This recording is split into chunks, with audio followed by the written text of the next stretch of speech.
Konnichiwa, David-san. I think that's it. Konnichiwa, everyone. Indeed. Yeah. How are we doing, gentlemen? Personally, myself, very good. Looking forward to this. A circuit which I was completely unfamiliar with until I actually looked at it online and realised, hang on, we used to race Formula 1 here back in 94 and 95. As me and Andy were talking about off air, it was called a different name then. It wasn't Okayama, it was the TI Aida circuit, and it was a Pacific Grand Prix. So, yeah, looking forward to this tonight. Should be good fun. Andy, looks better weather there than it does that we have here just now. You know, funnily enough, I was just thinking the exact same thing there. At least it's a nice sunny day here for Okayama, and I think we're in for some great racing here tonight as well, because we've got Jack Hare leading the way at the top of the standings, of course, but that could all change over the next hour or so, and I think we're in for a real treat here this time round.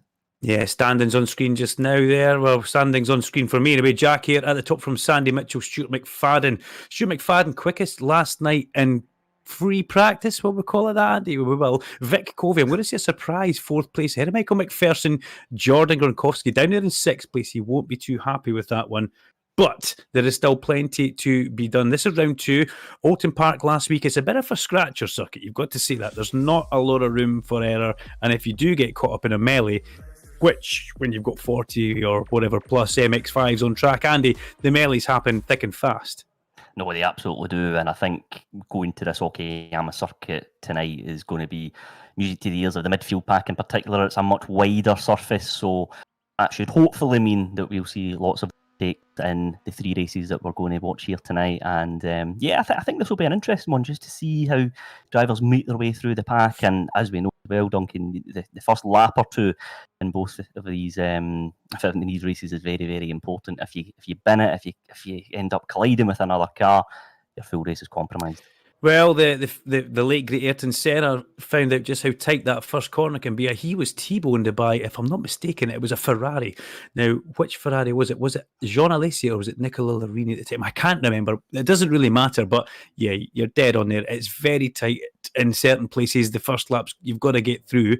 Having said that, when we were coming to a Japanese track, I was convinced I was going to have to learn all these flamboyant corner names, and they're actually named after some great British racing drivers. Moss, Atwood, we've got Redman in there as well. We've even got one after Dennis Hobbs and Knight Rider himself, the Mike Knight corner. That's it's going to be quite an exciting one to get us through. But what do we have? We've got a 2.3 mile Grand Prix circuit, and that's what we're going to be doing tonight. There is a shortened version of 1.2 miles, but we are on the full Grand Prix circuit tonight. And as Andy said, weather conditions are perfect. Qualifying, if I'm not mistaken, we still, Dave Christie, have cars on track just now. We certainly picking do. up with championship leader Jack Hare just now. Yep, so Jack Hare is just going round Atwood Curve at the moment. This is qualifying, so it is a lone qualifying session, which means that all 38 cars / all 40 cars will have the track to themselves. All of the cars are still here, but they are all individually qualifying just now. So this is Jack Hare, as we said, going down the back straight there towards Hairpin Corner. This is a really difficult corner in the MX-5 because you want to be greedy with the throttle. You want to get on it nice and early, but you've got to go and set yourself up for that next corner there, round into Revolver Corner, then Piper Corner, and again, very easy to drift over onto the right hand side, or if you're too greedy with the throttle, guys, your car's just going to rotate onto the left hand side there, down into Redmond Corner. You want to drop down the gears down into around about third gear, then into Mike Knight Corner. It's this one here is the Mike Knight Corner here, the right hander, and again, depends on how brave you feel. Jack Hare just did it flat there. I cannot for the life of me get it right at all. Into last corner then, and across the line to start a lap here. We've already got a whole load of times coming through here. 1:45.8 seems to be the fastest right now, and that is bang on pace with what we had in free practice. Yes, Andy Mitchell, top of the times, 1:45.8, as Dave said. From Rory Bryant, Stuart McFadden, fastest man yesterday. Then Jordan, Michael Weddle, and Jack Hare, who we ride on board with just now. Just at a 1:46, 7/10 of a second off. But this is going to be very, very close. It's going to be tight. The times last night showed there was about 5 or 6 cars all within the same second at one point, as we see Sandy Mitchell going a little bit too keen there on the apex gear, made the back of the car bounce a bit. He'd be on the throttle as well, and sideways it goes. This man, Well, he's come from the real world racing and he's taken up the sim racing extremely well. He's carried his sponsors across from the Lamborghini Challenge with him and the GT3 racing. Black Bull, a very long time supporter, a famous supporter of young coming up Scottish drivers. Kieran Haggerty benefited a little bit from Black Bull sponsorship. But it looks like Andy, oh, that rhymes. It looks like Sandy, Andy, he backed off there in that lap and he's going for a hot one now. Yes, he is. Sandy, of course, did very well last time out at Oulton Park. He won the first race, 5th in the second, and was second in the last one to Jordan Gronkowski. A great scrap between the two of them. Sandy's doing pretty well here, and we expected him to do so, let's be honest, as well, Duncan. And the interesting thing, I think, you mentioned the fact that Sandy's doing very well in the real-world racing, is we're seeing more and more real-world drivers using sim platforms to use it. It's almost like additional testing. Yeah, it absolutely is. It's a great tool for learning a circuit more than anything, but it keeps you in the seat. I was speaking with Tom Ingram just the other day. We were doing an Instagram live, and Tom he said to me, actually confessed, start of the year, come up to the first test, I think, oh, can I do this again? What happens if I've forgotten how to do this? You know, so that big long break, these guys can get on the sim, they can keep themselves sharp. I know Dan Camish was doing a 24-hour race just the other day, and, you know, they've all been at it, and they use it as tools. And, you know, these sim guys out here, they sometimes give the real world racing guys a right good kicking. But we're on board with Sandy Mitchell just now. We don't have any splits, but it looks like it's been quite a tidy lap as he comes round towards the end of it. He's going through Redmond Corner where he got the car sideways last time, lit the back tyres up, and then comes into Dennis Hobbs Bend. Accelerates out with Hobbs' Bend. Now this is the next one, Mike Knight Corner. It should be flat, Dave Christie, if you're on the button. I think he's pulled out Sandy, of it. And he's breaking through there. So yeah, Sandy Mitchell's had enough of that one, but still top of the times, 3/10 of a second ahead of Rory Bryant. Now Stuart McFadden slots himself into P2 actually, a 10th of a second off the back of Sandy Mitchell. So Sandy doing a good thing there, maybe realising Andy, he wasn't up on his time, he wasn't going to improve, so back out, refresh, and then go again. Yeah, absolutely. Yeah, we've got a couple of minutes left in this session.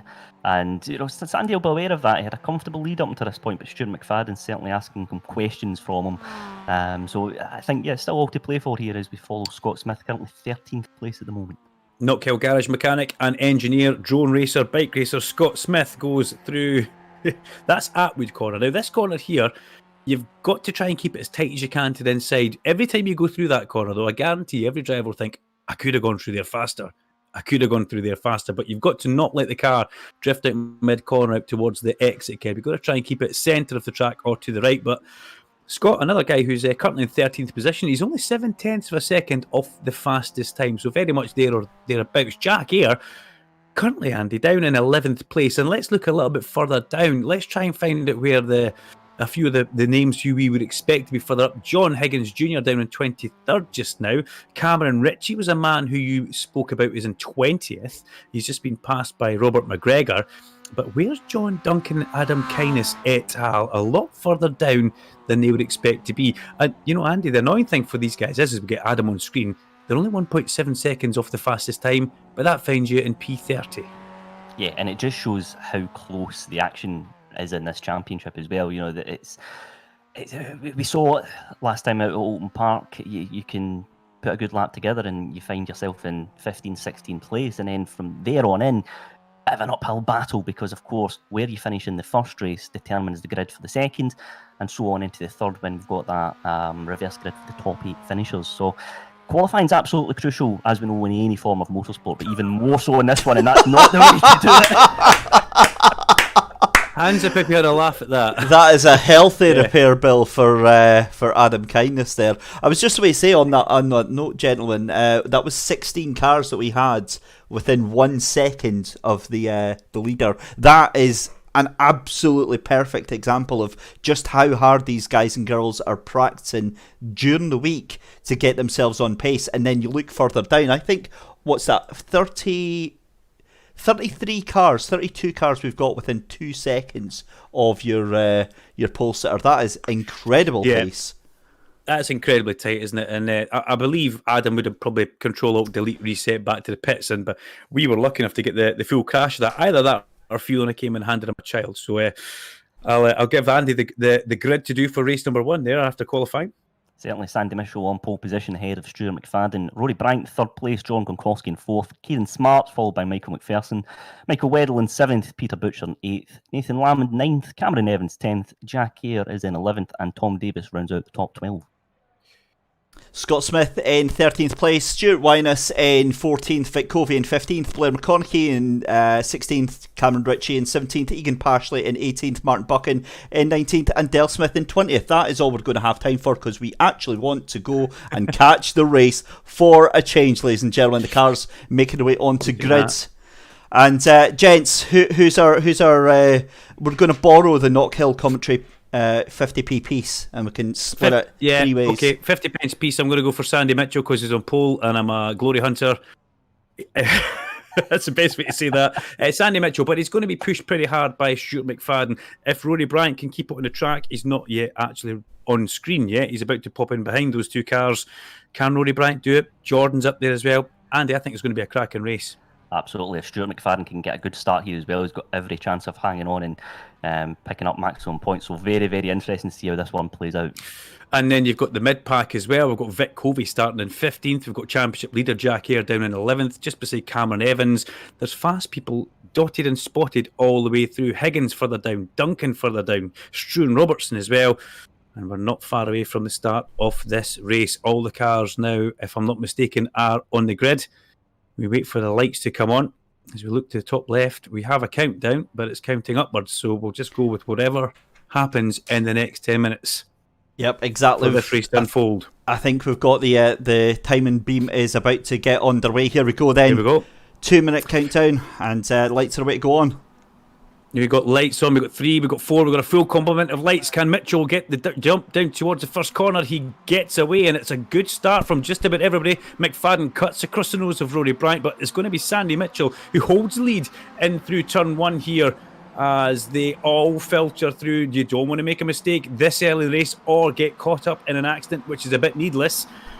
You've got to do as well, it doesn't bottle up too much here, so it can string out quite open at the start, but Mitchell leads as they go up towards the Moss S's, heading through here, absolutely flat stick in a Mazda MX-5. The track goes from left to right. There's a bit of jockeying further back down. That looks like it could be Michael McPherson in 6th place, trying to slide underneath somebody, but thankfully Andy, everybody through and still in one piece. Having said that, there's somebody against the towel. That's Cameron Ritchie. Cameron Ritchie bounced off the towel, and that's something we weren't expecting. No, and we've got a couple of other cars slow there as well who have been caught up in the contact there at Woodcove, and that's a disaster for them because, again, remember, we've got another 2 races after this, so this is seriously compromising their evening of racing, and they've got a lot of work to do to make their way up the field. Robert McGregor was one of those cars there that was on screen just now, but they're already through the hairpin. They're through Piper Corner, heading towards Redmond, which I believe named after Jim Redmond, a famous bike racer for Honda in the 60s. But Mitchell at the front, he's got 6/10 of a second over McFadden. Rory Bryant hanging in there in 3rd place behind him. Best showing we've seen for Rory Bryant this season, and he's got a little of a comfortable buffer over Kieran Smart, and then hard charging Jordan Gronkowski with Michael McPherson behind him. The real world racer starting to gang up, as you can see behind young Kieran Smart through the last corner to end the first lap. Mitchell leads, and it's a 4/10 of a second lead over 53 Stuart McFadden. Yeah, I thought Stuart McFadden was very, very clever driving at the start there, Duncan, where he knew that Sandy had beat him off the line. So just decided to tuck in behind the slipstream. That then prevented Rory Bryant from making a move, and just ensures that Stuart's got a little bit of a gap behind him, and he turns his attention towards hunting down Sandy Mitchell. Yeah, you see different contrasting lines there. Mitchell a little bit more wide and turned back in, but ultimately both lines that McFadden and Mitchell did, they had the same outcome as they come through Williams Corner up into the Moss S's, and then they get to Atwood. The thing with Atwood, I said earlier on, every time you go through here, you'll think you could have gone through faster, but you've got to not let the car drift too wide there. Stuart McFadden probably in the perfect line, and he's now gaining on Sandy Mitchell. He's right in the toe as they go over the crest of the hill, downhill towards Hairpin Corner. He's going to have a look up the inside of the brakes here, but Sandy Mitchell, it's not his first rodeo, ladies and gentlemen. He's used to dealing with pressure, but side by side in towards Hairpin Corner, McFadden is going to slither up the inside. Can he stop it? Yes, Mitchell gives him room. Watch out, chaps. So here comes Rory Bryant now, number 27, very much wanting involved in this. He is. I just wondered there when we were watching the onboard there of Stuart McFadden. I wondered if Sandy was on the brakes a little bit longer, and that allowed Stuart the opportunity to get on the throttle early, get that car up the inside, and get the move done as well, nice and early. And the good thing is when you go down that back straight leading into the hairpin, if you can get yourself on the inside line the early doors, it really does make life a whole lot easier. As Sandy Mitchell's looking to try and have a little bit of a bite back, 0.3 of a second or so between them. But Duncan, I wonder now. It was Jordan Gronkowski. Yep. Sorry, Andy and Dave jump on the top. And Jordan Gronkowski's had an incident, and he's now beside John Higgins Jr., if I'm not mistaken, in that number 5 car. A throwback to his dad's livery in a legend race car many years ago. Let's see what happens here. Jordan goes in. Does he lose it on his own? No, there's a bit of contact. Peter Butcher taps him in the back, spins Jordan around, and that will have a few expletives, I would imagine, coming out the red and black lines. MX5, Jordan Gronkowski down to 16th place now. And that is a disaster for him. Now, Andy, you mentioned that. You don't want to get caught up in somebody else's accident. And Jordan, well, he's just been harpooned there. Yeah, twice in 2 weeks as well for Jordan. He had, again, a tough opener at Mountain Park as well. And that meant that he, again, had to just fight his way through the field. He did a terrific job, mind you. But it's, again, deja vu for Jordan Gronkowski, down to 16th place at the moment. Now he's got it all to do. As we see Sandy Mitchell now pressuring Stuart McFadden as they go back down to the corner where a lap ago McFadden put the move on Sandy Mitchell. Sandy Mitchell, he knows he's got Rory Bryant behind him as well, but I wonder if he's just going to sit behind Stuart McFadden and weigh him up. We've got to give Stuart McFadden a bit of credit here. That overtaking manoeuvre, he put that together going through Atwood. He got a better run through the corner, he had more exit, and he just towed up alongside Sandy Mitchell. So ultimately the pass was done halfway down the straight. He was alongside. He was on the inside, he controlled the braking point, and Sandy Mitchell realised that and didn't fight it too much. But look how close Sandy Mitchell is happy to get to the back of McFadden. And I've got to say, they're both starting to wriggle away now from Rory Bryant, who is probably quite happy. He's got a big gap behind him. If he can just catch on the boot tails of these guys, Andy, he's in with a chance. Now, is that John Higgins Jr. in trouble there? It is. Yep, he's just come on chat there and said that he's blown his engine. So that is good night Vienna for race 1 for John Higgins. Disaster. Yeah, not good at all. And you just wonder as well, guys, have you blown the engines in one of these cars? He must have just been revving it a little bit too much coming out the corners, but we're only 5 minutes into the session, so it's unusual to see that happen so early.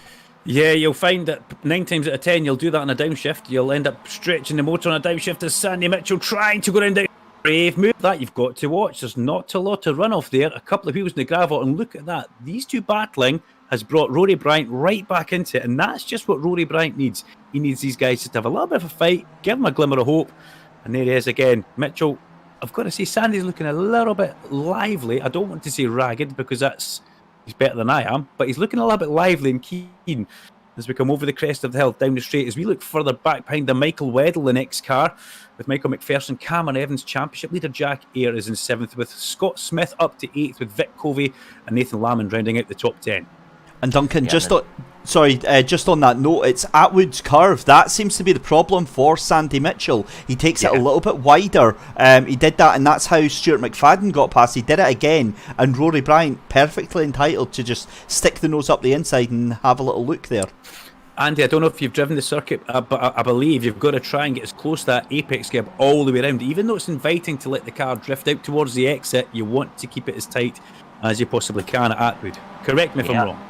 Absolutely, yeah, and Stuart did that to perfection. It's almost a bit like you're going against the rule book of motorsport, because, like you say, you want to let the car drag wide, but you do the opposite, and it lets you get the traction down nice and early. Interesting that you pointed that out there as well, David, about the way Sandy's approaching that corner. Stuart will know that. He'll be looking in these mirrors and trying to. He'll realise that if that's the bit where I've got a bit of an advantage, I can take that momentum with me down the straight and into the hairpin. Then he knows that final phase of the lap, that's where he can maybe just make that Mazda MX-5 as wide as he can, as Sandy puts him under a little bit of pressure just now. Yeah, Sandy looks strong through the first corner, and then Williams. This is Williams here, but he's going to try and cut back underneath him. But then the problem he's faced with here, if he's any faster, it's one line through the Moss S's. You really don't want to be trying to go around anybody there, because you're taking a longer line, but he's looking at trying to go up the inside into Atwood. Can he stop it and keep it tight to the apex? Yes, he can. Mark of a true driver there. Rory Bryant smells blood and goes underneath Stuart McFadden. He's going to try and get a toe off the back of Sandy Mitchell now, and the two real world racers ganging up on Stuart McFadden as they come down the hill towards Hairpin Corner, and all the time Michael Weddle just salivating over trying to catch up that gap in fourth place to get to these leaders. But look at that, McFadden extremely strong on the brakes here, trying to go around outside of Sandy Mitchell. Sandy says no, but the next corner is going to favour McFadden again. He goes back up inside, and here comes Rory Bryant. What a classic MX5 battle here we've got in Japan for the SMRC eSports lockdown race. Well, championship race number 2, would we call that, Dave? Is that what it is? Yeah, round 2, race 1. I think that's what we'll go for. I'm loving the race suit and decor that Rory Bryant's got here. He's never looked so good in a race car, let me tell you that. As he comes through here, he almost looks a little bit like Valentino Rossi, and probably picked that himself, or his little brother did for him. Flat out through Knight Rider Corner, which we're going to call that, up towards the last bend. And they were extremely close going into these last series of corners, but McFadden has just stretched that gap at the front now, just a little bit, and he's dragging Sandy away from Rory. But look at this now. Look at Michael Weddle, Andy. Keep an eye on that gap. It's 3.5 seconds off the back. He can close that. We're almost into the last 5 minutes. Time will tell. Absolutely, and the longer these front three scrap, that allows Michael Weddle, Michael McPherson, Cameron Evans as well, of course, just to close in and perhaps make a move in the final stages of this race. I did wonder when Rory Bryant was going to make a move, and it looks like he's now going to try and make his way up the podium, if you will. It's just over, 5 and a bit minutes left to go in this session. Still all to play for. Aidan Wilson on screen here tries to go underneath Adam Kindness, gives him a little love tap. Adam Kindness a little bit wider. Aidan Wilson, a classy little racer, good friends with John Higgins Jr. And he makes himself, well, he gets ahead of Adam Kindness there up to 21st as we go back down towards Hairpin Corner. Once again on the inside, Mitchell with Rory Bryant tries to go between them, and he does. He goes between McFadden and Mitchell. McFadden then goes back underneath. This is a classic little race here. Very clean, but they're trying to, shall we say, trying to exchange paint, but they're not actually doing it. Sandy Mitchell, back at the lead of the race. He's got nothing over the back of McFadden. McFadden just got into the back bumper there, if I'm not mistaken, Dave Christie. Yeah, he absolutely did, and I think this is Stuart starting to get a little bit impatient trying to get past here, but up until this point, what incredible car control these three drivers have had. Brilliant respect between these drivers as well. They love getting a sort of firm, fair fight, and this is exactly what's going on. We'll have to apologise because there's a huge race going on all through the field, and it's just difficult to take our eyes off that. Jordan Gronkowski up the inside to try and take 13th place from Blair McConaughey there, but it's not happening. So guys, 4 minutes left to go. Andy, it looks like Sandy, I've said it again, is trying to stretch at the front. He had 0.4 of a second he built up there, but is this going to be Sandy Mitchell trying to get away and go? Somebody goes off in the back. That looks like Michael McPherson going off in the background, if I'm not mistaken. As we go in there, there's a little bit of contact. Who is that? It's number 7, Weddle. Gets shown no respect whatsoever.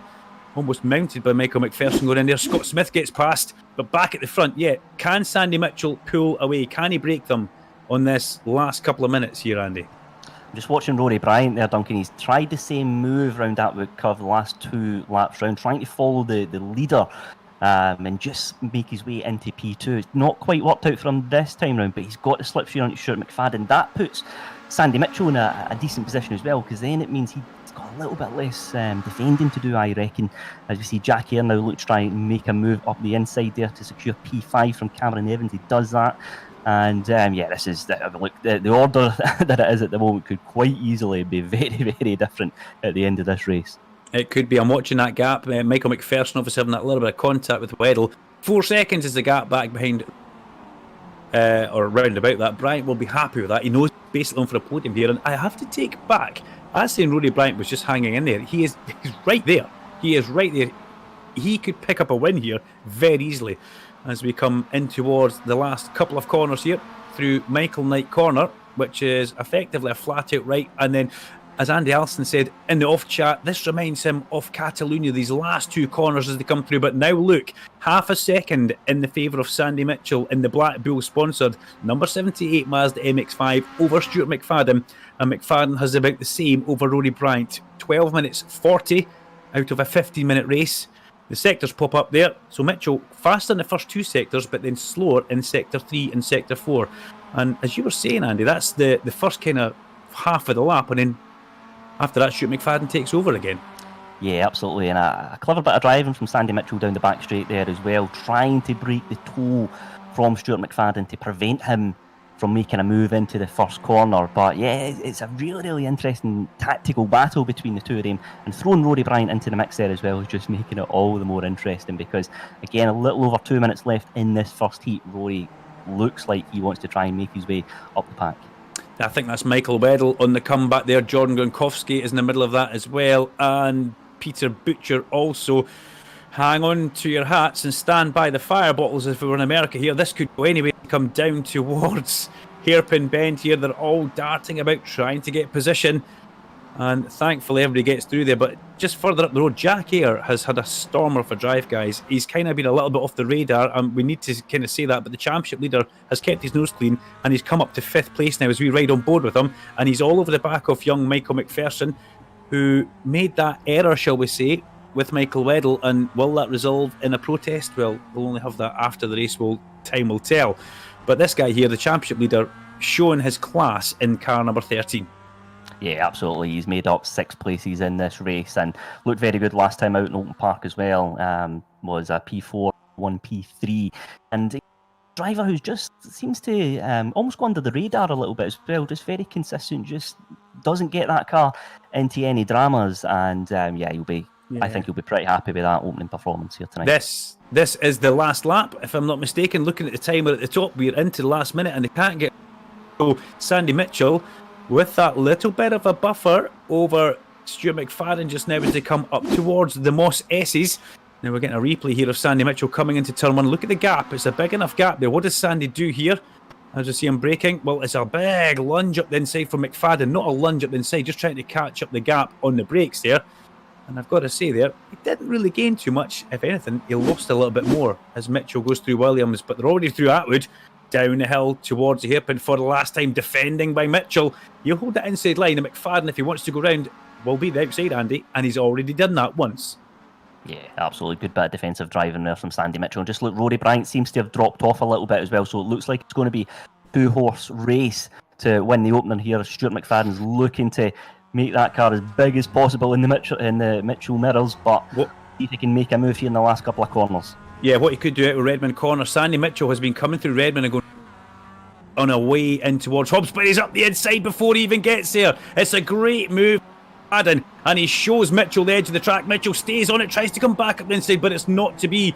So Stuart McFadden gets his elbows out there, gets to the front as he's got 2 corners to go through Michael Knight Corner. This is a non-event, effectively. It's flat out, so it's a big event for them, but there's no overtaking opportunity. He defends a little bit into the last corner. Mitchell right on the back of him, but Sandy Mitchell's going to have to sit for second place. It's going to be Stuart McFadden who takes the checkered flag. It's a long run to the line, though.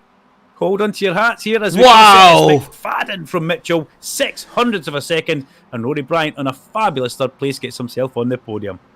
That was incredible race there. Not just for the front 3 of McFadden, Mitchell, and Bryant, but all through the pack as well, guys. That was a breathtaking first race, and if that's what we've got in store tonight, I'm gonna have to go and get the heart medication because it's going to be a long night.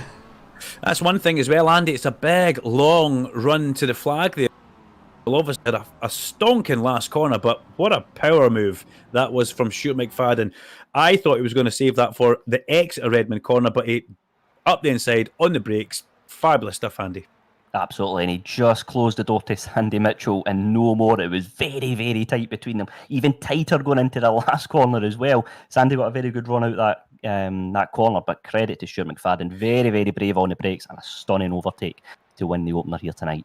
Dave, if you can, give us a little bit of info, or Andy, about Stuart. I believe he's quite a young chap like Sandy Mitchell, but you guys know Stuart well.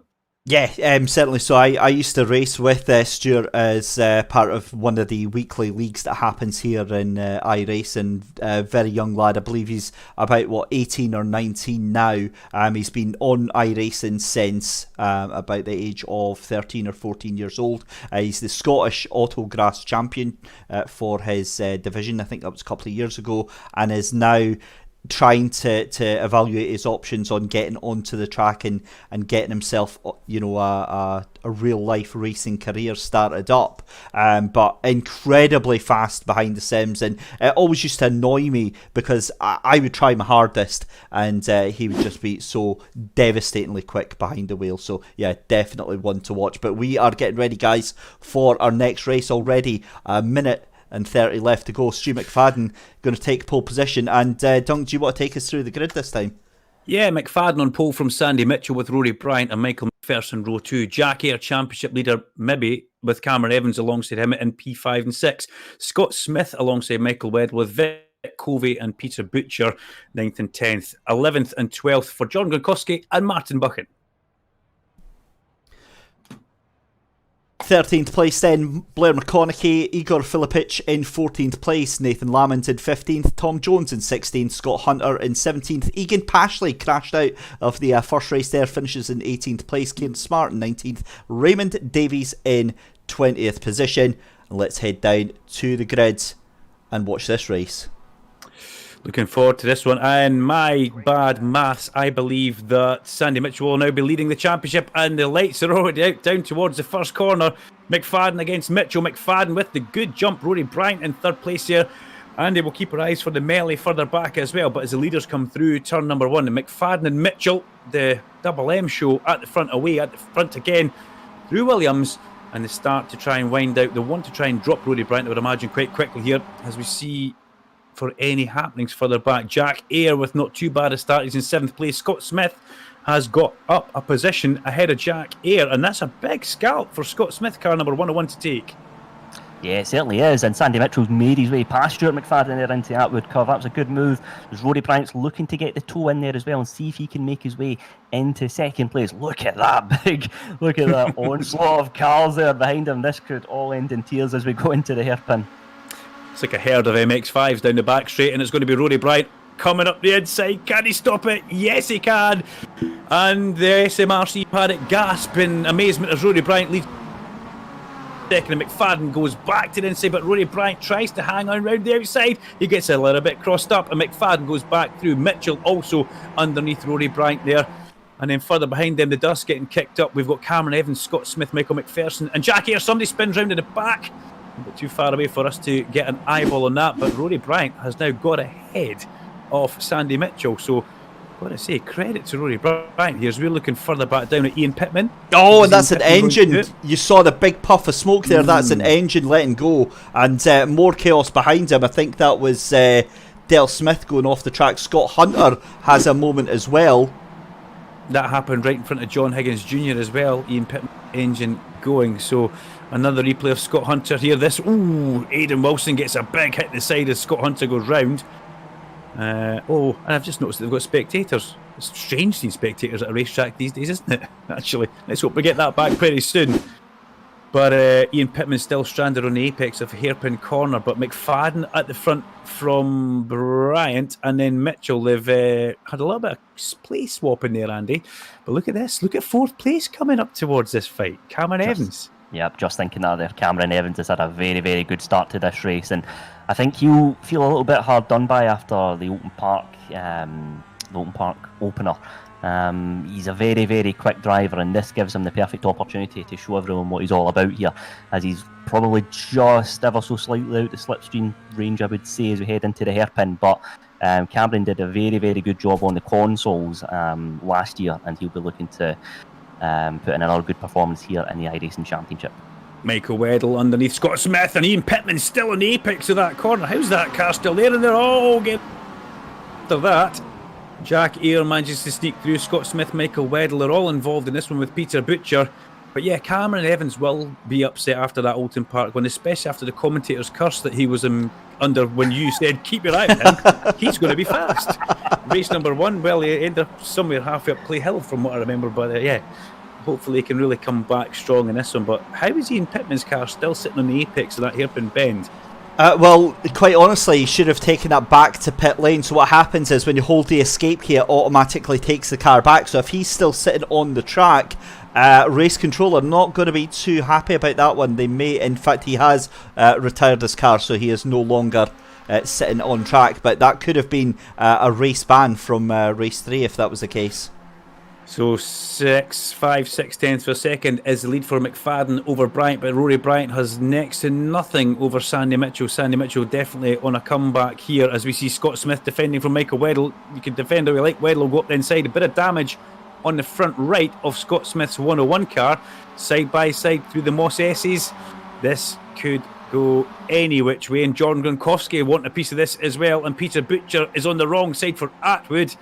But they're all filing, and they're all very, very well behaved there, Andy, which that's not been the case.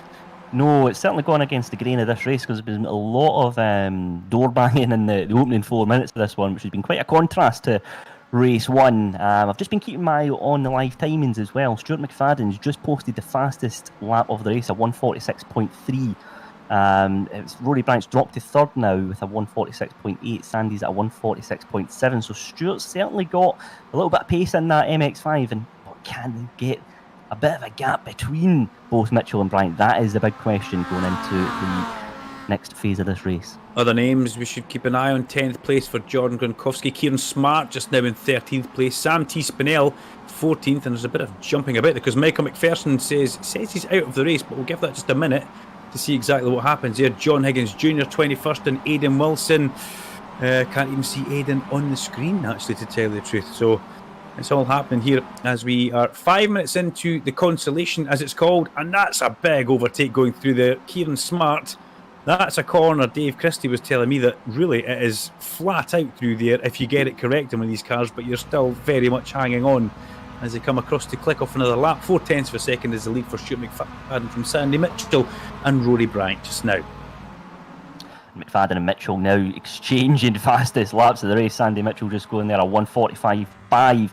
Stuart McFadden last time out at 1:45.7. So this is it. Sandy looks like he's going to try and make a move here and get the lead of the race again as we look into Atwood Curve. Can he get into the toe here and use that momentum to make a move into the hairpin perhaps? We know Stuart's very, very quick coming out of this corner, and let's see if Stuart can hang on to the lead of this race. It's a difficult one for Sandy Mitchell because what does he want to do? Does he want to get back to front and get mugged, or does he want to be the mugger on this attempt? It'll be interesting to see. John Higgins going through there as somebody going through that, Sam T. Spinell, who's had a bit of a moment there possibly. Car number 97 down in 22nd place. The thing that Sandy Mitchell is dropping down the timing screen now, so I'm just wondering if something's maybe happened, if there's maybe a small... Oh, there is! No, Sandy Mitchell has gone round. He has gone round. He's had a moment there, so that puts Sandy Mitchell down to 13th, maybe 14th place once he gets going. Let's see a replay of that. What happens here? He was turned around by Rory Bryant. Rory Bryant gets his teeth into the back of Sandy Mitchell's Black Bull-sponsored MX-5, and that will have repercussions, I would imagine, in race control. A little tap in the back there. Andy, what did you see from that? Yeah, they were certainly pretty close coming in there. It is. It's Sandy's could do nothing to avoid that car turning the wrong way, and absolute disaster. And what adds to the misery there for Sandy Mitchell is the fact that there was a big train of cars just making their way around that corner, so he couldn't take the car out of the grass, and that cost him even more time as he's now in 13th place in this race. The true colours of Rory Bryant shining through on poor Sandy Mitchell there. We'll let Rory off for that one. It's easy to make a mistake in any race car, trust me. But you can see now, in third place, is a man who had the commentator's curse thrust upon him by Andy Alston on round number 1. It's Cameron Evans, and we've been waiting a long time for this. But look who's in fourth place, Jack Hare. Now, when it comes to the championship, that's good for Jack because Sandy Mitchell had just taken the championship lead in race number 1. This is like Christmas for Jack Hare just now. As we see behind him, Jordan Gronkowski as well in 7th place, car number 33, going around the outside of Peter Butcher. Peter Butcher, guys, is having an absolutely fantastic event. Yeah, he is. He's made up 4 places in this race. He's looking very, very lively as well. It'll be interesting to see how he approaches the second half of this one as we follow Jordan Gronkowski currently 7th. Looks like he's potentially conceding a couple of places here now, and that Smith, I think that's maybe made that Scott move. Smith. Yep, Can I say one of Scott Jordan's Smith? fighting back. Can I say Scotty just dive bombed Jordan there, because that was a I don't know if that was a manoeuvre. That was more of a lunge. Some people would call a lunge a manoeuvre. But Scott Smith, he's not finished with him yet as they go towards Redmond Corner. This is Sandy Mitchell, I believe. No, it's Raymond Davis. So we've got Ray Davis and Tom Jones in the one race. It's a very musical orientated evening tonight, as looks like Jordan Gronkowski once again facing the wrong way at Redmond Corner. It's been a disaster for Jordan Gronkowski so far.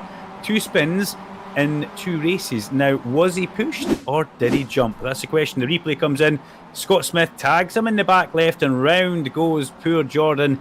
And then, yeah, insult to injury, he almost nose it into the wall, so you have to reverse. Andy Alston, nothing Jordan could do about that. No, it was almost like a carbon copy of the incident that we saw earlier on with Sandy Mitchell. Jordan's helpless there. He can't do anything with that. And again, he couldn't move that car. He had to let the rest of the pack make their way past down to 20 seconds. An absolute disaster for Jordan Gronkowski. However, he does pick up 20 seconds. You are up to 25th. You'll get 1 point. So, I mean, it's a couple of points in the championship. But yes, of course, it goes without saying that Jordan Gronkowski wants to be much higher up in the order of this race.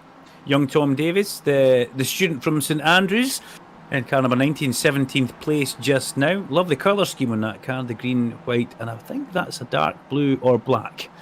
The pixelation make the colour seems a little bit strange. Oh, it's come clear there as they come down towards the hairpin.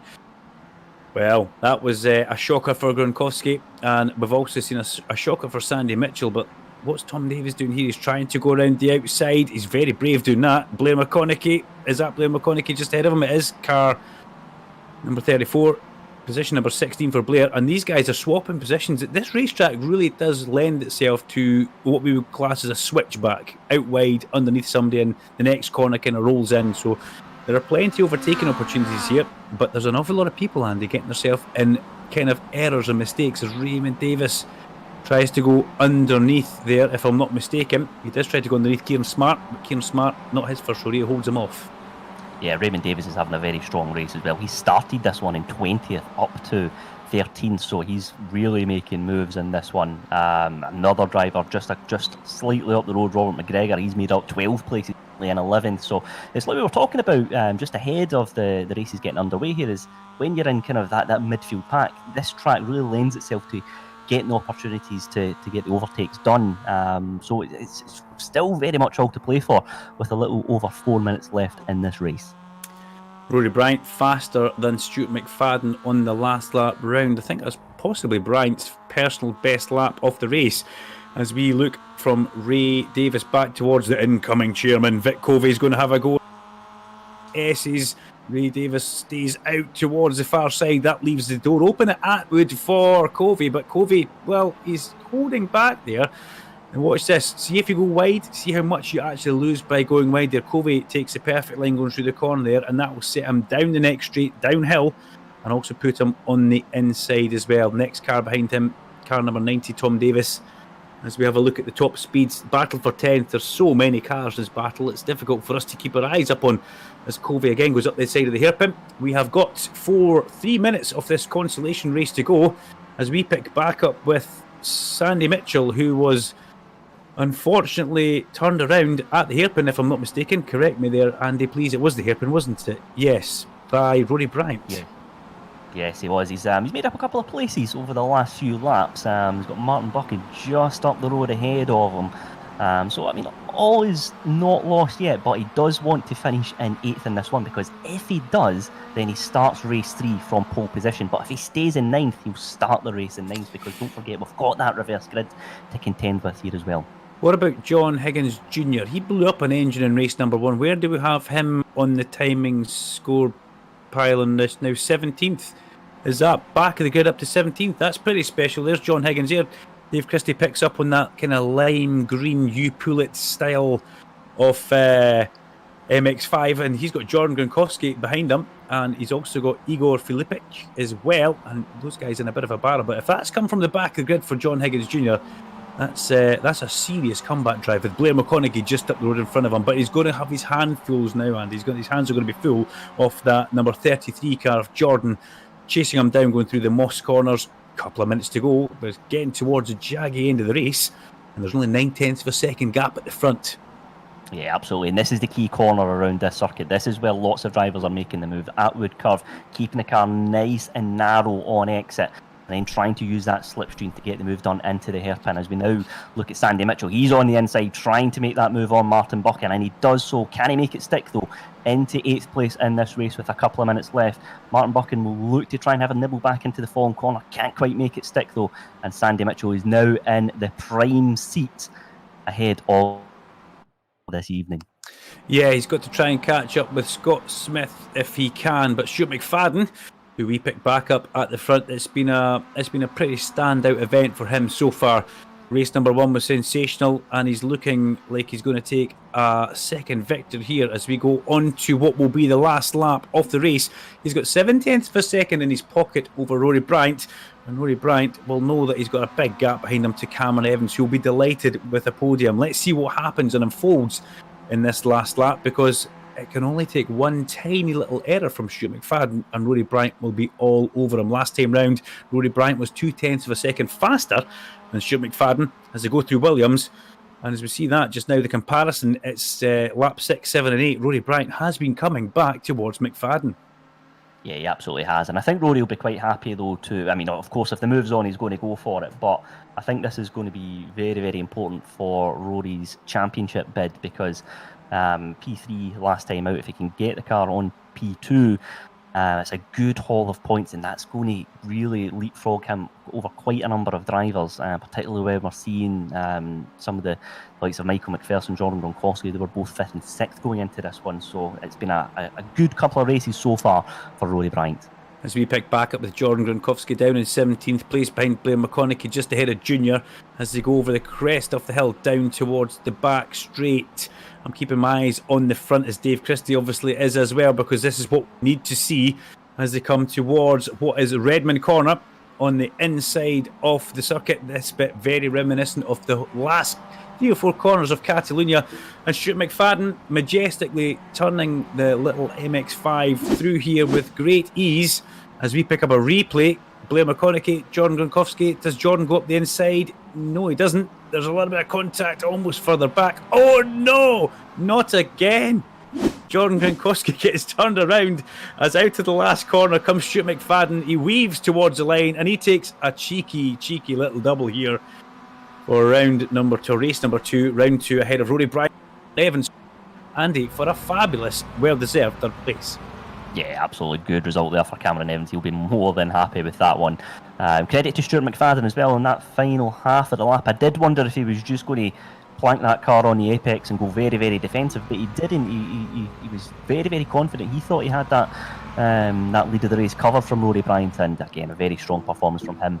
Very, very well done to him. I've got to say, I feel very sorry for Jordan right now. 18th place, and he's going to go round there, try and catch up with the car who nerfed him off, and Control-Alt-Delete him. One good thing is if you do have contact with somebody, you can't get an angry driver in the pit box, which is quite nice, but you might get a dirty text message, you never know. But Stuart McFadden wins that race from Rory Bryant, and Cameron Evans in third place. Jack Ayre should go back to the top of the championship again, ahead of Michael Weddle, Peter Butcher, Scott Smith. Great drive for Scott Smith. Sandy Mitchell, luckless down in 8th place after getting turned around as well. Buchan and Pashley round out the top 10. Dave Christie, cracking race number 2. Yeah, that was absolutely everything that we possibly wanted from that race too, as we see the cars making their way around there. Absolutely brilliant stuff, and sets us up very, very nicely for our third race of the evening in just 5 minutes time, gentlemen. Cracking stuff. Quick glass of water, I think so. In the meantime, guys, we'll take a very, very short break. When we come back, we'll have live coverage then of race 3.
Welcome back then to Okayama International Circuit. A wild first 2 races tonight, and we're getting ready for race number 3. It is, of course, David Christie alongside Duncan Vincent and Andy Alston here for round 2 of the SMRC eSports Lockdown Cup, live and direct here on YouTube and or Facebook. If you like what you see, guys, make sure to like the SMRC eSports page and the SMRC eSports YouTube channel, and we will give you more of this racing goodness every week for the next 2 weeks. But gents, what can you possibly say about those first 2 races apart from ouch for Jordan Gronkowski?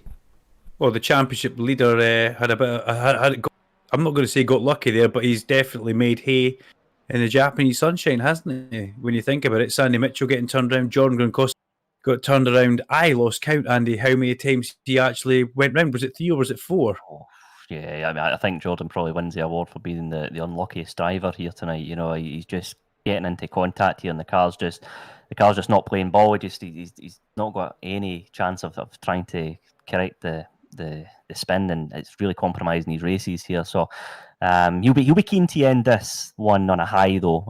First 2 haven't gone his way, but I think the key thing as a driver here, Duncan, is when you know things are maybe conspiring against you in the first 2, it's just get out your head, focus on the track ahead, and just try and end on a high. Or be like me and completely lose the head and throw the third one away, yourself. So, no, I'm pretty sure Jordan Gronkowski, he knows what it's like. He's been involved in this long enough. And, he made a few mistakes at Oulton Park as well, but he'll come back strong in this last race. I think Stuart McFadden is the man whose tail will very much be up just now. He has bossed these first 2 races. I mean, that was a fabulous drive from him there. And Rory Bryant as well. Rory's hanging in there with these guys. Now, I don't know how much sim stuff Rory's actually done, but as we see the grid coming up here, Sandy Mitchell on pole from Scott Smith with Peter Butcher, Michael Weddle, Jack Eyre championship leader alongside Cameron Evans with Rory Bryant down in 7th, and Stuart McFadden, the man of the meeting so far, in 8th. Martin Buchan, Egan Pashley, Kieran Smart and Robert McGregor down in 12th. And then we've got 13th place, Tom Davis, Vic Covey 14th, Raymond Davis, Blair McConaughey, John Higgins, John Gronkowski 18th place, Igor Filipic 19th, Sean Dobie 20th, Tom Jones Jr. 21st, Scott Hunter, Sam Spinell and Dave Noonan is your top 24. There we go. I think we'll cut it off there to make sure we actually get the start this time. We cut it very, very close last time, but I think it's a minute that we've got for the wind-up. So as soon as that goes to a minute in the top left, we should start seeing the lights coming on. But gents, a crazy first couple of races. The cars are ready to go. Who do we think we're going to be seeing? Well, Sandy Mitchell will be out for revenge here. He's in the perfect. Scott Smith alongside him. Jack Ayres at the front as well. The red lights are on. We've got a full complement of lights here at Okayama, and away we go. And Sandy Mitchell gets the most perfect launch off the front pole position. And look at the lead. He's hooked that one up. And he's got to, if he can break them at the start here, they're going to really struggle to keep up with him. Scott Smith, Michael Weddle, Peter Butcher, all battling as they go through turn 1 in towards Williams, which is turn 2. And already underneath Scott Smith goes Michael Weddle in the number 7 car. There's Stuart McFadden, number 53, just a little nudge into the back off. Was that Cameron Evans? It certainly was, as they go through the Moss S's in towards Atwood for lap number 1.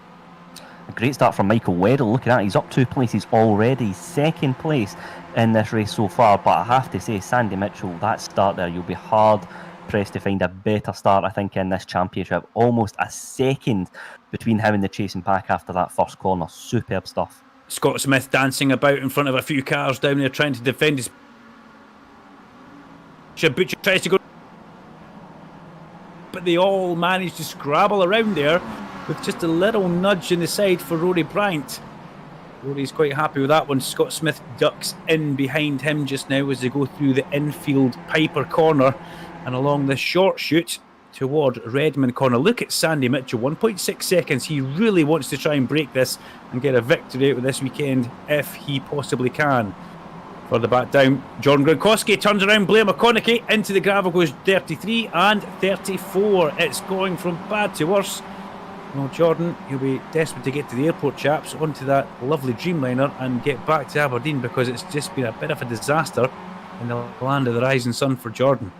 Yeah, absolutely has. Not a good opening lap at all there, unfortunately for Jordan. But one driver who has had a very strong start to the race has been contact in the last corner, though. A number of cars affected by that one. Was that John Higgins Jr.? It looked was. like the green number 5 car exiting stage left there, and unfortunately we didn't get to see what happened there, but I do know, Dave, you'll be back on it. That car looks like it's dropping a fair bit of smoke and gravel debris there as they make their way back over for the first lap. Still a 1.5 second lead at the front for Sandy Mitchell over Michael Weddle and John Higgins Jr. Let's see a replay of that then. So that's a replay of John getting out of the gravel trap. But obviously, great shame for him. Oh, he was turned around there. Now, who turned him? Oh, and then there was big contact, as you said, Andy Alston. Didn't see who turned him around, but not Junior's fault. No, not much you could have done with that at all. And again, the speed of the corner. Is it the number 90 car there? I believe it is. It's the number 90 that turned him around. That's Tom Davis. I think that was actually the 72. Just have a look on the inside there. Yeah, initially the 72. Yeah. Tom Davis, unlucky, fully committed to going through the corner. Couldn't really do very much about that, and it wasn't Junior's fault either. So damage to those cars. Ian Pittman back in the race after a engine or a ICU swap, whatever they call them these days. ICE. But let's focus on what's happening back at the front here, because that is Jack Eyre, number 13, and he's in 9th place just now for Jack Eyre. Now, if I'm not mistaken, he's not gone forward. Has he gone backwards in this race? Yeah, Jack Eyre's lost 4 places in the opening couple of laps here, so it's not been a good start at all from Jack. He's got Martin Buchan hot on his heels as well, and it's been a difficult final event here of the evening so far for Jack Eyre. Lots of cars ahead of him though, so plenty of room to... Oh dear, everybody getting involved with each other there.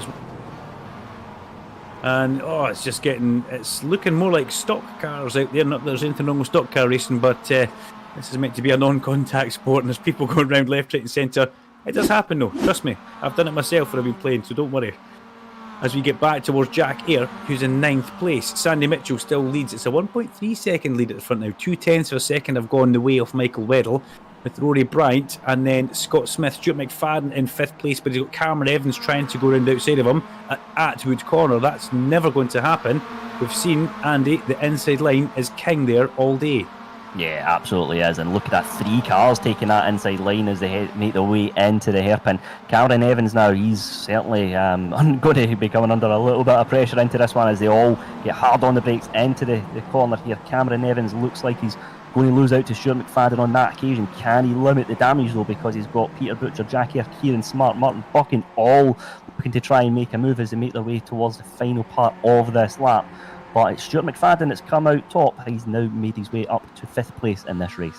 Yeah, he's having a stormer of a race. If he can get on the podium with this one, that will be just the perfect Japanese experience for him. But Mitchell at the front, he's put another 10th or 2 his direction.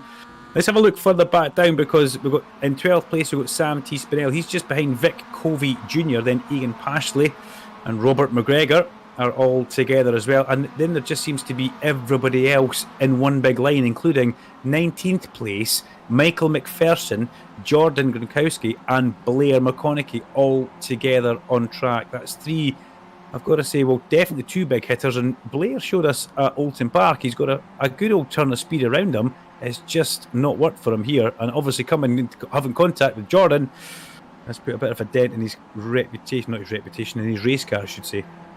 Yeah, certainly is. I'd be surprised if both of those drivers don't make up some places in the final 10 minutes or so of this race. Michael McPherson currently 18th place. He's got Adam Kindness just up the road ahead of him. And we look further back down the field with John Proctor in 25th place. He's coming under a lot of pressure from Dale Smith, Jackie Chalmers, John Higgins, Stuart Winus, all looking to get there and get involved as well. But look, there's a bit of a gap ahead though. So this is a little pack of 4 here, all trading places, and if they can maybe perhaps work together, they can close that gap between some of the cars in front. But it doesn't look that way. There's lots of contact, and there's one car turned round. More Higgins drama. goes round. John Higgins. Yeah. John Higgins. And I've got to say, I think Junior is driving with a head of anger after getting that incident at the last corner. He almost cut across the nose there. It was never going to happen, but round he goes, and he won't be terribly chuffed with that one. But you can understand, emotions will be high just now after After unfortunate contact at the last corner, it really did dent his car. But number 82, Peter Butcher, who's having a fabulous event. We've said that in race number 2 in the Constellation. In this feature race, he really is showing very well, keeping himself kind of clean, currently in 8th place, just ahead of him, the car number 13, Jack here. Just behind him, Kieran Smart, who is pretty quick actually, and a good little driver, car number 39. Yeah, he certainly is, and I'm just looking at the timing sheets for the front three as well, and tell you what, fastest lap of the race was Rory Bryant with a 1:45.4. He's certainly making some headway there. He's got Michael Weddle just in front, though. It looks like it'll be interesting to see how that battle plays out between the three of them into the last few minutes of this race. God, it's 1.7 seconds that Michael Weddle trails Sandy Mitchell by, and look at that now. Got Rory Bryant putting Michael under all sorts of pressure there as they make their way into Atwood Curve, but there's a big stream of cars behind them, led by Stuart McFadden, the Pure Sims driver. He's got Scott Smith hot on his heels. Scott's got a good run out of the corner down the straight. Look at that. I think he's got every chance of making a move here into the hairpin. I'm so impressed with Scott Smith battling with these much more experienced drivers, and he's going to have a go at the inside, but McFadden covers that, so Scott's not going to go around outside, but if he can get alongside through the apex of the corner, it'll put him in the prime position for the next turn. He's gone a little bit wide through the apex of the corner there, so unfortunately it's not going to happen for him as they then go in towards Revolver and then into Piper Corner. But yes, Stuart McFadden, Scott Smith, Cameron Evans and Jack Air all together. But look at this, Bryant ahead of Weddle. These guys still battling together. The Rethink Racing car of Michael Weddle and Rory Bryant in that car. Well, he's had a good weekend, Rory Bryant, albeit a little bit of contact with, was it not Sandy Mitchell he had contact with? Sandy Mitchell will have just eyeballed that car in his mirror and probably had a shiver and thinking, oh no, here he comes again. Yeah, he certainly will, but a gap of just over 2 seconds between them, so Sandy's got a little bit of breathing space as things stand, but Rory is really putting the fast laps in here. He's been very, very impressive in this one, and as you say, a good evening overall. Started with a P3, P2 last time out as well, so he's getting a really good haul of points here for the championship, and as we follow Adam Kindness, I think he's had a bit of a moment here on the replay. This could be interesting. Stand by. Bit of curb. Oh, a bit of curb and a bit of Blair McConaughey. Oh, two Aberdonian natives getting a little bit close with each other there, and that's a fast place to go missing. Adam tries to get back on the track and away as we now come down to another replay of John Proctor. Dave showing us a bit of an instant here. John just runs. Oh, just almost he does, unfortunately. Round he goes, just one wheel on the dirt there, and that looped the car. Yeah, and put it into the barrier for good measure as well. It was one of those moves that looked like he'd held on, but yeah, just disappointing one for him. The good news, I suppose, is he and risk any further damage to that car. But a little over 5 minutes left in this one, so we'll see if he can make his way up the field somewhat as we follow our race leader Sandy Mitchell, a gap of just over 2 and a bit seconds from Rory Bryant, with Michael Weddle rounding out the podium as things stand at the moment. Sandy's still very much trying there. As you can see, he was bouncing along the curb and the grass as they went towards Redmond Corner, and comes back towards Hobbs. Let's see what the gap is with Mitchell and Bryant. Well, sector 1, 2 and 3, it does look like Rory Bryant is just a fraction faster actually in those two sectors. I mean, we're talking almost a tenth in one and then less than half a tenth in the other, but Sandy Mitchell has got under 5 minutes, as Andy Allison says. He comes onto the main straight. He'll be looking in that mirror because behind him will be Rory Bryant, 2.4 seconds behind. And Bryant, well, he's disposed of Weddle, and Weddle has a big enough gap over McFadden. And I've got to say, this is the most strung out we've seen it in quite some time. The last lap round of 46 flat for Mitchell, 46.3 for Bryant, and a 46.4 for Weddle. So Sandy Mitchell showing a little bit of class here as Scott Smith, car number 101, 5th place. Sensational weekend, sensational drive for you, Andy.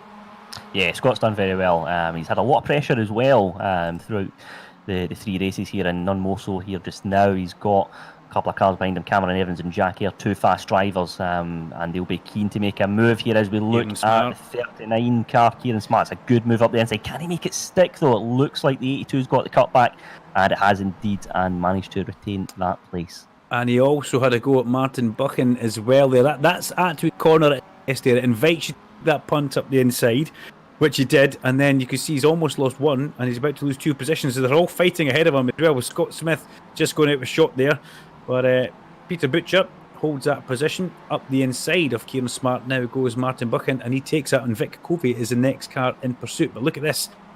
We've got Jack Eyre all over the back of Cameron Evans, and then Scott Smith with what we've got 3 minutes to go. Smith defending, furiously defending from Cameron Evans as they go in towards Redmond Corner. He's not going to try and turn over the nose of him, although there is a little bit of contact there, and that lets Jack Eyre get the pair of them as they go in towards Hobbs. But Eyre sees Evans coming up the inside, gives him racing room there, didn't want to damage the car. Classy bit of driving from Jack. Yeah, absolutely. He's Cameron Evans, he's not given up without a fight, though. He's got the inside line. He's just lost it there ever so slightly. But good move by Jack into Redmond there. Scott certainly defended his position with everything that he had, but he's looking to have another little nibble down the back straight here as they make their way into the first corner. Cameron takes the inside line, and I think he's got just enough to hold off Scott Smith this time round. Yeah, not enough front end grip in Scott Smith's car. You can maybe see what he was trying to do there to try and maybe get the undercut and the undercut again. Now, who's that? That's Ian Pittman facing the wrong way. The engine blown up this time, but Pittman facing the wrong way at Redmond Corner as they come back up towards Hobbs. That's further round the lap from where we are just now. But Scott Smith is going to have to watch behind him because Peter Butcher's now starting to catch up, and Peter's bringing a train of cars, Buchan, Smart and Covey, along with him, although they're all a little bit wide through Atwood there. And that's almost let Scott Smith off the hook. But back at the front now, Mitchell with a 2.7 second lead over Bryant and Weddle as we come down towards the hairpin. We're on board with Stuart McFadden. No, we're not. We're on board with Martin Buchan. It's the number back to front. Easy for a commentator to get caught out with that, Andy, isn't it? Yeah. Thanks for that. Yes, it's a good move, though, up the inside there by Martin Buchan. Can he make it stick, though, because he's now going to be on the outside into this left-hander, and he's just been caught out there by the car in front. It was a good attempt. He had a good run down the straight as well. And he's got the car wide, has he? Oh, he's just missed the barrier and no more there. That was very, very close indeed. And he lives to fight another day with a couple of minutes left in the final race here this evening. And ever opportunistic Vic Covey managed to sneak past there on that little instant. This is Aidan Wilson, excuse me, all on his own. Oh dear, and into the sandpit without a bucket for Aidan. It's just not been a weekend for Aidan or his good mate John Higgins Jr., has it? As these two guys really struggling as we come into the last minute of the race. This will be the last lap of the race. We're picking back up with the Vic Covey and Martin Buchan battle over the line into turn one.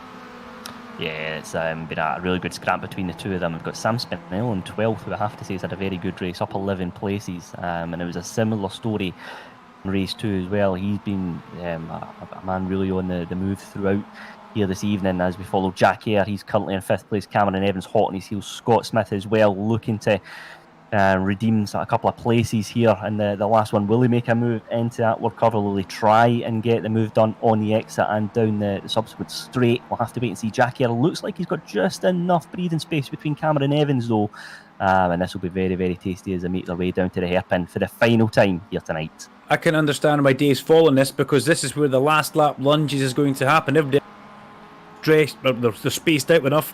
This is where the action's happening. Evans looks at Eyre. Eyre manages to hold that one, but he's run very mid-corner. There goes Evans up the inside. Scott Smith also 3 wide into the next corner. It's never going to work as they go through here, side by side for Evans and Eyre. And Scott Smith just hoping they can pick up the pieces as they go side by side through Revolver. Now watch this. Smith will get a better run out here as they come towards Redmond.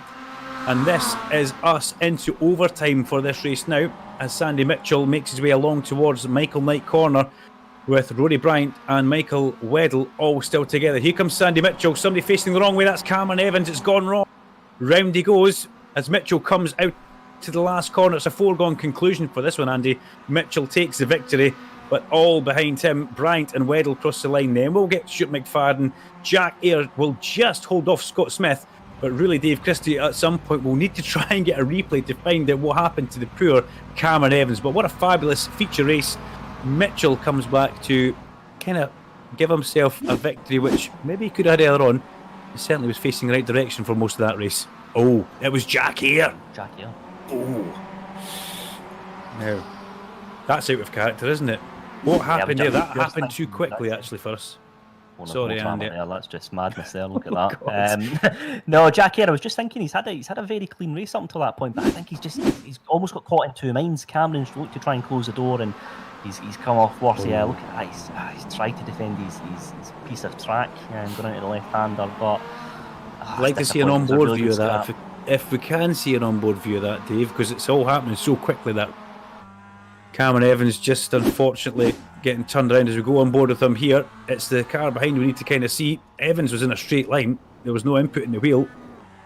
And round he went so quickly, but Jack here, he'll take that one. The championship points add up towards, well, that's really what you're looking for. Poor Cameron. If it's not faced the wrong way at Alton Park after the commentators curse, the commentators pick him up in Japan, and he's facing the wrong way as well. So Sandy Mitchell wins from Rory Bryant and Michael Weddle, the top three. They'll be spraying the champagne on their podium wherever they are. With Stuart McFadden, fabulous event for Stuart McFadden. Jack Eyre in 5th place. Scott Smith, Kieran Smart, Peter Butcher, Vic Covey, and Martin Buchan. And Andy Alston, pick a driver off the event for you then. Who would it be? I think for me it's got to be Stuart McFadden, Duncan. I think 2 race wins and a P4 there in the finale. He's been very, very strong throughout, and he'll be more than happy with his championship points haul. We spoke about it going into this one, just how quick a driver he is, and he was very, very impressive throughout here tonight. Can I pick Rory Bryant, Flymo, as my driver of 3 second places he's just had? Correct me, Dave Christie. He's definitely been. Yeah, he's had a really strong outing this weekend, and 3 podiums. That's a good shout, to be fair. I'm sitting here like a lot of other people right now with one of those eyebrows, questioning myself as I speak. But fabulous for Rory Bryant. He maybe got in contact with Sandy Mitchell, but yeah, a good weekend for car number 27. Stuart McFadden, likewise. Jack Eyre, likewise. We'll see what the championship points look like once they come out of here. And I'm pretty sure, like Legend Racing, where the bumpers are flying, the protests will all be flying left, right, and centre, wherever they're going to go, Dave. Well, gents, without further ado, let's get speaking to some of the drivers. Let's speak to, I think it was Andy, your man of the race, wasn't it? Stuart McFadden. Let's have a little word with him. Stuart, good evening, young man. That was an impressive display from you tonight. Thank you, Dave. Good evening, all. Was really, really good fun to race tonight. Okayama is definitely one of my favourite tracks on iRacing. So yeah, I was really looking forward to this week. Even when the season hadn't started, I was like, I love that track. It's hopefully going to be a good week. You're obviously no stranger to going toe-to-toe with big names, obviously, with the likes of Ash Sutton week in, week out. But how does it feel knowing that you were going up against a factory Lamborghini driver? It was obviously, you need to be, when you're driving, you have to put that at the back of your head, otherwise they're just going to get past you. But after finishing the race, I was like, wow, I've done something that I never thought I'd do. Maybe like when I was younger, dreaming about what he's doing, and yeah, it was just really, really good feeling to take that one. And good racing, all right. Oh, sorry, Dave. No, on you go, Dunk. On you go. No. On you go. You got a better question than me. I was just impressed. I was just waiting to say, Stu. Obviously, I know you quite well personally. What's the plans for real life racing? Are you any further along with that? Unfortunately, not. I had to kind of put a halt on that, and basically, I've decided to kind of start studying towards a career, and hopefully, when I'm older, kind of start paying for it for myself. I think that's my best route. Good man. Good man. And education is key. But I need to ask you about the move in race number 1. You got past Sandy Mitchell into Redmond Corner. It was unexpected from the commentary booth. I've got to say that I thought you were going to try it on the exit.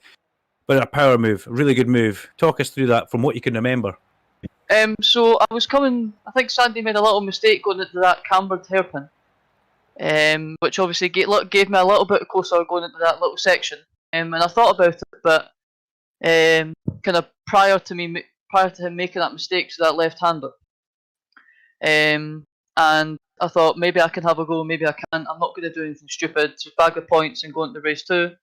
But then you went a little bit wide onto the grass, which lost some momentum.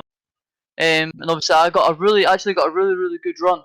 And there was a space on the inside, but fair play to Sandy for leaving me the room. He could have just closed the door completely, but he didn't. So, but yeah. I just went for it last lap, so there's nothing really to lose. Yeah, cracking overtaking maneuver, nice and clean. Congratulations, Stuart. You've had A fabulous, fabulous event here. Yeah, thank you very much, guys. Oh, he's done a runner, has he? Well, as we're seeing him on screen just now, going through what is Williams' corner. We have a waiting room full of people, Dave. We Christie. certainly Tom do. Jones, I was Scott Smith, busy Dandy, chatting away to know. you, and then realised that I'd Push to talk, accidentally. Dave. Yeah, exactly. Multiple race winner then, Stuart McFadden. Let's get the other race winner in tonight then, and none other than Sandy Mitchell. And Dunk, I'll let you take it away. Well, congratulations, young man. What a fabulous event you've had in Japan. I think you will feel like you were robbed a little bit in too. Yeah, of course, but I mean, it happens, and it was really close racing, and yeah, race one was great fun. A little bit frustrating not to get the win because I felt like I had the pace on the Stuart and Rory at the front, and just couldn't quite break the toe. And then it was a good move on the last lap. We both left each other just enough room. So yeah, great racing, and then it was looking like it was going to be more of the same for all of the 15 minutes in race two, but yeah, just got tagged round, and then thankfully managed to get back up to 8th place, which gave me the reverse grid pole. So still managed to recover quite a lot of points, so didn't lose too much. Did you turn the traction control on for that start in race number 3? Because everybody else wheel spun, you just went forward, and you had a 1.5 second lead by the time you got to the first corner. Yeah, I seem to have the starts going quite well. I mean, I'm not doing anything like settings wise with the car or anything, just controlling it on the clutch, and just seem to have found a good kind of bite point with it. And yeah, it's all about kind of just staying under the wheel spin, because as soon as you wheel spin on these tires, the temperature goes through the roof, and then you can't get off the line, and it also makes turn one difficult because the rear end tends to be a bit slidey. So yeah, I knew that from reverse grid pole I had to try and get a good race to try and get a gap on Rory and these guys coming through from 7th and 8th place, which thankfully I managed to do. So from then on, it was just about trying to keep the lead. How sharp is this keeping you as a professional race driver doing this through the winter? Yeah, it's fantastic. I mean, I really enjoy doing the sim racing, and having these kind of events makes it even more fun and even more competitive rather than just doing your everyday online races. So yeah, big thanks to the SMRC for putting this event on, and everyone's having great fun. The racing, as you could see, is extremely close at the front. So yeah, the pace is high, and you never have a break, and yeah, always need to be on it to be at the front. So it's a fantastic way to keep sharp and also have some fun in the off season. Myself and my co-commentator Andy Alston love watching you race. Andy, I think you'll agree with. Yeah, certainly. I thought it was. We were just talking about the start on race 3. I think that was an absolutely terrific start there, Sandy, and it was just the way you managed to control the race really from there on in as well, because you had a good bit of pressure behind you from Rory Bryant and Michael Weddle in that one as well. But just talk us through your approach as a driver, because you've got two cars scrapping behind you, looking to try and make their way past. How do you just focus on the track in front and avoid the temptation of looking into the rear view mirror?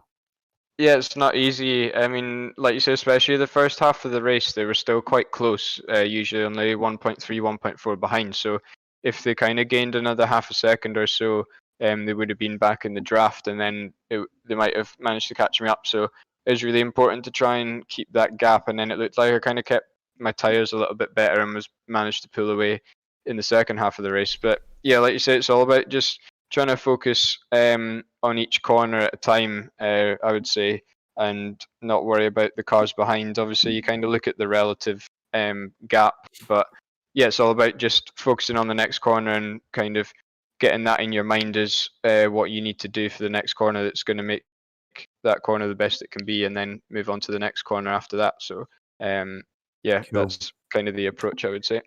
Sandy, thank you very much. You better get yourself off. What's 22 minutes past 9? It's about time you were doing the gym, doing a 10k, I think, before bed. Maybe race driver. Maybe tomorrow. We'll see. Yeah, have a tonic or two, mate. Thank you very much. Congratulations on tonight. Good stuff. Let's see who else we've got in the waiting room. I think we have to have a little word with Jack Hare. He came into the to this week as the championship leader. I think it's safe to say he's not going to remain championship leader, and we have to also find out what happened on that last lap there. So, guys, Here is none other than Jack Eyre. It was the championship leader, was being the word before this week. Jack, before we get too far into it, what on earth happened on that final lap there on race 3? Oh, I don't know. Looking back, there was space to my right that I could have put my car there, and didn't realise that there was a car on the left of, I think it was Cameron Evans. I had some good racing in race 1 and 2 with him as well, but never intentional. And yeah, I'm sure the stewards probably want to have a look into that, and if they deem it penalty worthy, then I'll take it. Yeah. Because I don't want to take anybody out. You know, I've been in that position where I've been taken out, and it's frustrating as well. And we had such a clean race up to that point. So yeah. You were looking good as well, Jack, because you had race number 1 and you got turned in race number 2. That you were effectively still leading championship at that point. And then, unfortunately, that these things do happen in this type of racing. But you've come here to Japan. Is it a circuit that you like? Is it a place that you've gelled with, or are you looking forward to leaving here and heading to Oran Park the next round? Well, I actually don't mind Okayama as a track. I enjoyed it when we were here last season with the GT4s. I think I showed quite a bit of pace last year, and yeah, it's just unravelled for me in the race last year as well. But today's been a bit of a nightmare for me. I'm getting the excuse book out because I came back from work at 1:30, fell asleep at 2:00 and set 3 alarms for about 4, which would give me about 3 hours to practice, and slept through every single one of them. So my younger brother kindly woke me up at 10 to 8, and I've never moved so fast in my life. So race 1 was a proper learning experience and picked up quite a bit. And I think every lap in every fast lap in all 3 races was way faster than my qualifying. Yeah, I just didn't have any pace really. But again, it's my own fault, and I'll learn from this. See what it's like next week. Dave Christie, I'm not chatting Jack up here, but mate, you've got a great mic. You sound really smooth. Very much a pro setup there. I'm not chatting you up. No, it's got to be done. In my spare time, me and a few friends, Michael included, so Michael Weddle, myself, and Pete Butcher, we tend to stream races as well. So yeah, we almost have the same job as each other at the moment. Fabulous stuff. Of course, that's part of Rethink Racing. I think that actually gives us a great reason to bring him in, bring in Mr. Michael Weddle, and bring him into the party. Now, obviously, we see from one end of the scale to the other. Jack Eyre came in this weekend leading the championship, Michael. You had actually a really good race or a really good set of races this week. I know. I think it's the first time I've actually had some decent results for a change. I didn't know what was going on. Well, did you not hear the surprise in my voice as I said that? Everybody did, Dave. Everybody. People that weren't listening heard it as well. It was more the fact I made it past the start-finish line this time without getting spun, so it was great. Now, we were speaking beforehand in chat, and you were saying that you really do like Okayama as a track. What sort of preparation did you and Jack do as part of the team? Well, I don't know about Jack, but Jack was going to do some practice earlier on today and then fell asleep. Don't worry, I've already we've just had that. Pretty useless. So no, I just did the session last night, the official practice session last night, and then did a couple of hours this afternoon, sorry. But that's about it, really. On Park next week, guys. Are we hyped for that, for the championship? To be honest, I've done 5 laps there when I was testing out the circuit, and it is going to be good fun. It's proper roller coaster of a circuit, but I think qualifying is going to be the most important bit. Racing, I'm not sure how it's going to go. There's probably going to be cars flying off the bridge, but we'll see what happens. Well, Jack, I've not done much practice either. Sorry. No, on you go, Jack. No, I was just going to say I've not done much racing around Oran Park, but I appreciate it as a circuit. It's incredibly narrow and massively, it's exciting, it's undulating, and there's some blind apexes in the final sector, so I'm looking forward to it. Should be a good challenge in these cars. Well, looking forward to seeing you guys. Jack here, Michael Weddle, thank you very much for joining us tonight, and we'll see you next week. See you later. Cheers, guys. Cheers, John. Right, so time is pressing on. We've got time to have a chat with one other driver. So Andy, Dunk, you can pick. You've got Michael McPherson, Scott Smith, or Tom Jones. I pick all the time. I get all my elbows out. Andy, on you go. You pick. Because it's not fair to pick. I feel bad about that. Ooh, Michael McPherson. Certainly think. Here we go then. Yeah, I'm keen to hear Michael's thoughts. Well, Michael, and as you may have just heard there as you came in the room, Andy is keen to pick your brain. So, Andy, actually, I'll let you ask some questions. Michael, it was an interesting experience, I would say, at Okayama for yourself. Lots of drama throughout.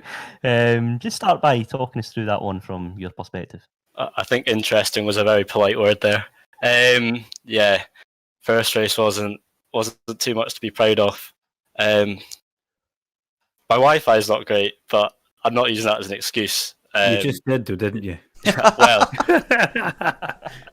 it was bad, but the incident with Michael, I cannot be a racing driver and blame that on my Wi-Fi. But no, I apologise to Michael, and he was very fair with me. But there was a bit of a gap, and I thought he'd kind of outbraked himself and started to go straight on. So I went for it, and I was just on all the way on the brakes, and there was no really slowing down from there. And yeah, it just wasn't quite enough room. But I hold my hands up there. Not my proudest moment.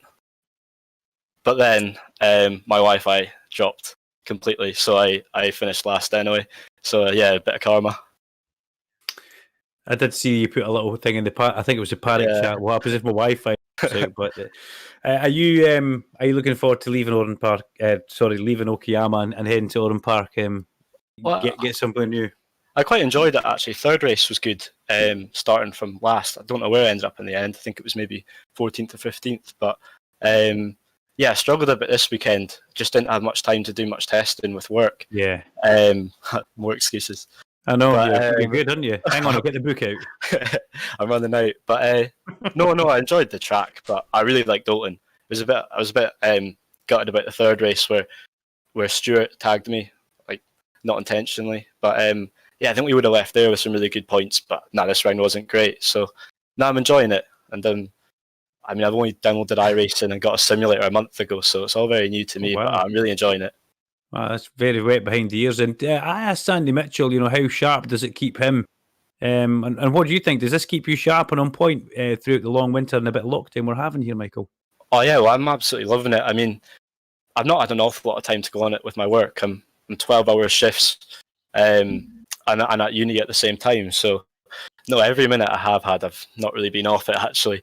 But no, I absolutely love it. Been on with Sandy quite a lot, and I learned a lot from him on the simulator. So no, I'm really enjoying it. Really enjoying it.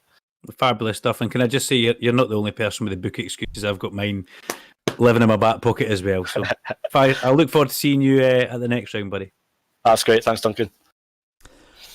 So, gents, that is us for another week. Can you believe it? What an amazing, amazing week we had here at Okayama. Brilliant. First time in Japan for me. I look forward to going back there in September, the World Endurance Championship to Fuji. But I tell you what, everybody put on a cracking show tonight. There'll be a lot of people a bit annoyed with how things went, and but that's racing. Sometimes you have great weekends, sometimes you don't. You can make your own luck, and you can ride the crest of the wave when it comes around. But fabulous stuff. I don't know about you, Andy, but I can't wait till the next one. Just wish there was one again tomorrow.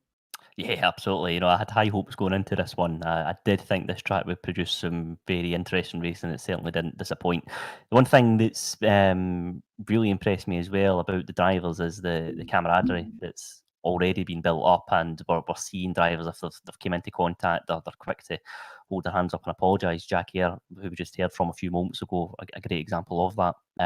So we're seeing some hard but fair racing tonight. Yeah.